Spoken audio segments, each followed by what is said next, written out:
নমস্কার বন্ধুরা, আমি আজকে আপনাদের সাথে শেয়ার করব খুদের ভাত। আমি এই যে খুদগুলো ধুয়ে নিয়েছি, আগের থেকেই ধুয়ে রেখেছি। তো খুদের ভাত আজকে আমি সবজি দিয়ে করব। তার জন্য কেটে নিয়েছি বাঁধাকপি, গাজর, বেগুন, আলু, কিছু গোটা কাঁচা লঙ্কা।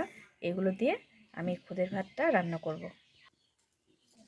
দিয়ে দেব শুকনো লঙ্কা, তেজপাতা, গোটা জিরে, সাথে দিয়ে দেব কতগুলো মাসকালার ডাল।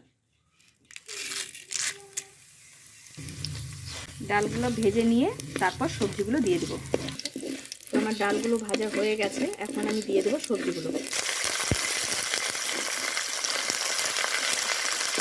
তো বন্ধুরা, এইভাবে সবজি দিয়ে ডাল দিয়ে খুদের ভাত রান্না করে খাবেন, দেখবেন ভীষণ টেস্ট লাগে, দারুণ টেস্ট হয়।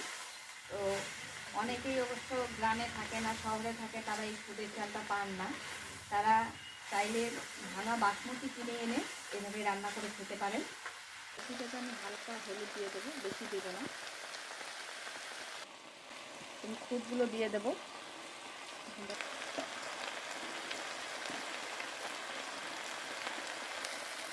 আমি এখন এগুলো ভালো করে একটু নেড়ে কষিয়ে নিয়ে তারপরে জল দিয়ে দেবো।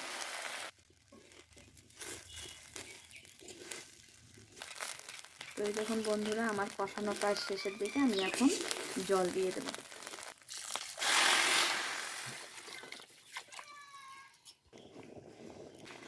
দিয়ে দেবো পরিমাণ মতো লবণ। তো এই দেখুন আমার ভাত হয়ে আসছে। তো এখন এই ভাতটা ঢেকে রেখে দেবো উনানে। এই যে আমার খুদের ভাত হয়ে গেছে, এটা এখন আমি নামিয়ে নেব।